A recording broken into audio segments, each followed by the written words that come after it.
Lição 12. A lição 12 vai incluída aqui.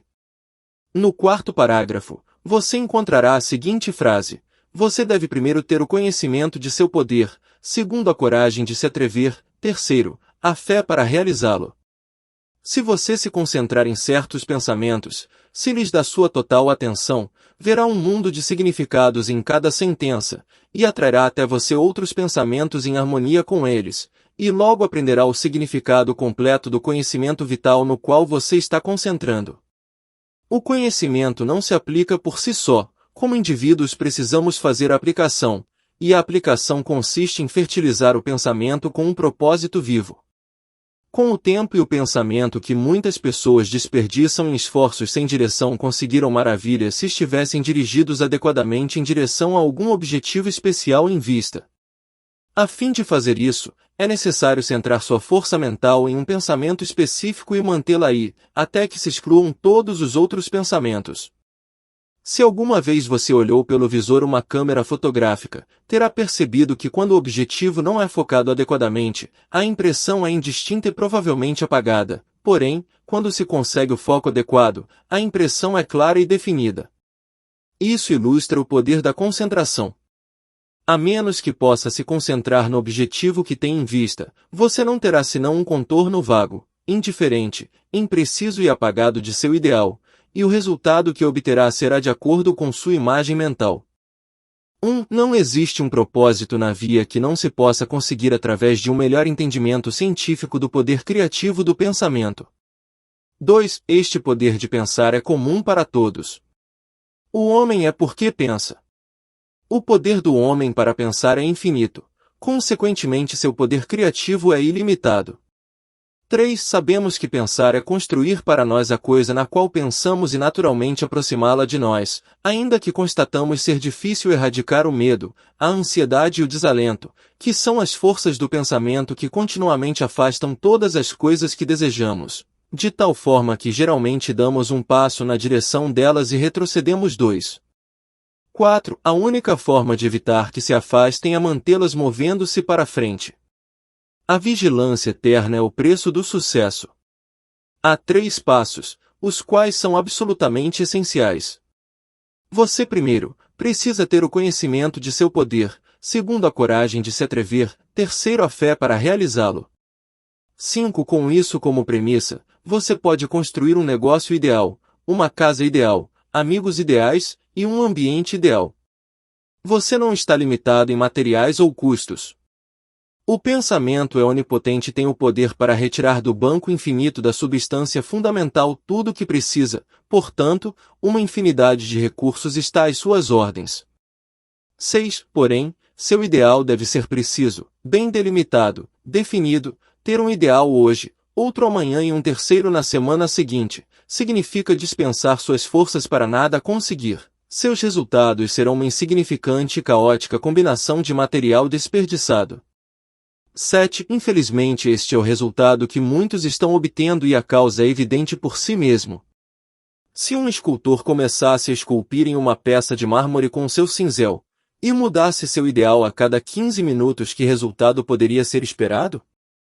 E por que deveria você esperar um resultado diferente ao moldar a mais maravilhosa e plástica das substâncias, a única substância real?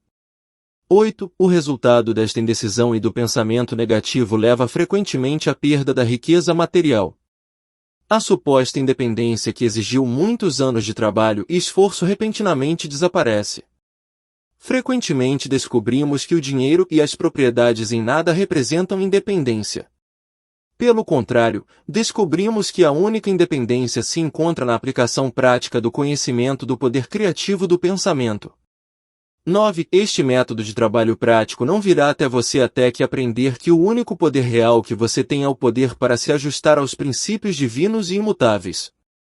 Você não pode mudar o infinito, mas pode chegar ao entendimento das leis naturais. A recompensa deste entendimento é a compreensão consciente de sua habilidade para ajustar sua faculdade de pensamento com o pensamento universal que é onipresente. Sua habilidade para cooperar com esta onipotência indicará o grau de sucesso que conseguirá. 10. O poder do pensamento tem muitas mistificações que são mais ou menos fascinantes, porém os resultados são mais daninhos que úteis. 11. Claro, a preocupação, o medo e todos os pensamentos negativos produzem em colheita semelhante. Os que albergam pensamentos deste tipo inevitavelmente colherão o que semearam. 12. Do outro lado estão os buscadores de fenômenos que se deliciam com as assim chamadas provas e demonstrações obtidas em sessões de materialização. Eles abrem suas portas mentais e se submergem nas mais venenosas correntes que podem ser encontradas no mundo psíquico. Não parecem entender que a habilidade para se tornar negativo, receptivo e passivo, e desta forma drenam deles mesmos toda a força vital, o que lhes permite atrair essas formas de pensamento vibratório. 13. Estão também os adoradores hindus que veem nos fenômenos de materialização executados pelos denominados adeptos, uma fonte de poder, esquecendo, ou aparentemente não compreendendo, que tão rapidamente quanto a vontade se retira, as formas vão embora, e as forças vibratórias das quais estão compostas se desvanecem. 14. A telepatia, ou transferência de pensamento, recebeu bastante atenção, porém como requer em estado mental negativo de parte do receptor, sua prática é daninha. Pode-se enviar um pensamento com a intenção de escutar ou ver, porém, trará consigo o castigo associado à inversão de princípio que envolve. 15. Em muitos casos, o hipnotismo é positivamente perigoso tanto para o sujeito como para o operador. Ninguém familiarizado com as leis que governam o mundo mental pensaria em tentar dominar a vontade de outra pessoa, porque, ao fazê-lo, gradual e seguramente se despojaria de seu próprio poder.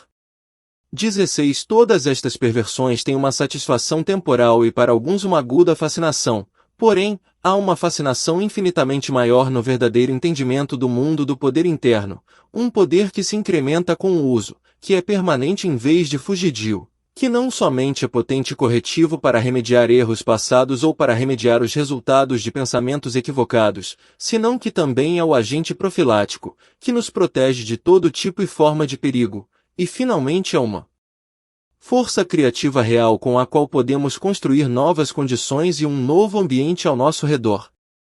17. A lei é que o pensamento se correlacionará com seu objeto e o trará ao mundo material em correspondência ao pensado ou produzido no mundo mental.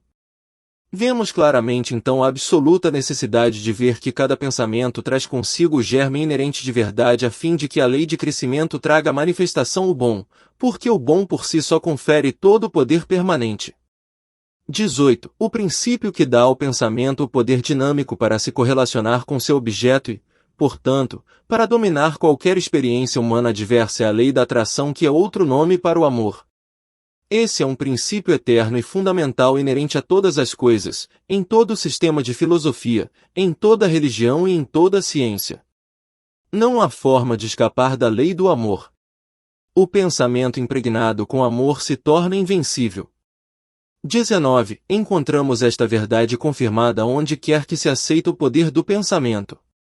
A mente universal não somente é a inteligência, senão que a substância e esta substância e a força de atração que une os elétrons para que formem átomos. Os átomos são unidos pela mesma lei para formar moléculas, que por sua vez tomam formas objetivas. E assim vemos que a lei do amor é a força criativa por trás de toda a manifestação, não somente de átomos, senão também de mundos, do universo, de tudo o que a imaginação possa formar de uma ideia. 20. É a operação desta maravilhosa lei de atração que levou aos homens de todas as idades e de todos os tempos a acreditar que deveria existir um ser que responde às suas petições e desejos, e manipulou eventos de modo a realizar suas necessidades. 21. É a combinação de pensamento e amor que forma a força irresistível denominada lei de atração. Todas as leis naturais são irresistíveis. A lei da gravitação, a lei da eletricidade e qualquer outra lei opera com exatidão matemática. Não há variação, é tão somente o canal de distribuição que pode ser imperfeito. Se uma ponte desaba, não atribuímos seu colapso a variações na lei de gravidade. Se nos falta luz elétrica, não concluímos que as leis que governam a eletricidade não são confiáveis. E se a lei de atração para ser imperfeitamente demonstrada por uma pessoa inexperiente ou mal informado não concluímos que a lei de maior e infalível sobre a qual descansa o sistema inteiro da criação foi suspensa. Em vez disso concluímos que se requer um pouco mais de entendimento da lei, Pela mesma razão que a solução correta a um complicado problema matemático nem sempre se obtém de forma fácil e rápida. 22. As coisas se criam no mundo mental ou espiritual antes que apareçam no movimento externo ou evento. Pelo simples processo de dominar o poder de nosso pensamento hoje, ajudamos a criar os eventos que virão em nossas vidas no futuro, talvez até mesmo amanhã. O desejo educado é o meio mais potente de pôr em ação a lei de atração. 23. O homem está constituído de tal modo que deve primeiro criar as ferramentas, ou implementar aquilo com o qual obtém o poder de pensar. A mente não compreende uma ideia completamente nova até que a correspondente vibração de uma célula do cérebro esteja preparada para recebê-la. Isso explica por que é tão difícil para nós receber ou apreciar uma ideia completamente nova. Não temos uma célula cerebral capaz de recebê-la e, portanto, somos céticos e não cremos nela. 24. Portanto, se você não está familiarizado com a onipotência da lei da atração e o processo científico mediante o qual esta pode entrar em operação, ou se não está familiarizado com as possibilidades ilimitadas que se abrem ante os que estão habilitados para levar vantagem dos recursos que a lei oferece, comece agora e crie as células cerebrais necessárias que lhe permitirão compreender os poderes ilimitados que podem ser seus uma vez que coopere com a lei natural. Isso se faz mediante concentração ou atenção. 25. A intenção governa a atenção. O poder vem através do repouso. É por meio da concentração que são conseguidos os pensamentos mais profundos, a palavra mais sábia e todas as forças de grande potencial. 26. É no silêncio que você entra em contato com o poder onipotente da mente subconsciente a partir da qual evoluciona todo o poder. 27. Aquele que deseja sabedoria, poder ou sucesso permanente de qualquer tipo, encontrá-lo unicamente dentro de si mesmo, é um desdobramento.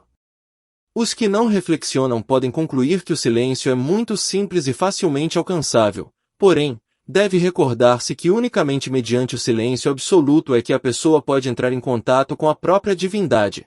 Aprende a lei imutável e abrir por si só os canais mediante os quais a prática persistente e a concentração o levarão à perfeição. 28. Esta semana vá ao mesmo quarto ou cômodo, tome a mesma cadeira e a mesma posição de sempre. Certifique-se de relaxar, deixar-se ir, tanto mental como fisicamente, sempre faça isso e nunca procure fazer trabalho mental sob pressão. Cuide para que não tenha músculos ou nervos tensos e que esteja completamente cômodo. Agora conscientize sua unidade com a onipotência. Entre em contato com este poder.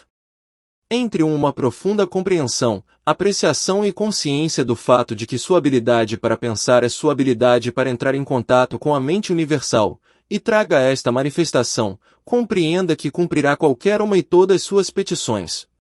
Compreenda que tem exatamente a mesma habilidade potencial que qualquer indivíduo sempre teve ou terá, porque cada um é a expressão ou manifestação do uno, todos somos partes do todo e a diferença de tipo ou qualidade, senão que a única diferença é de grau. O pensamento não pode conceber nada que não possa ser trazido à expressão.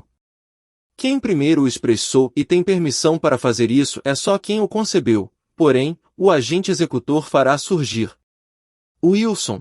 E não se esqueça de deixar o seu like, se inscrever no canal e ativar o sininho das notificações. Obrigado.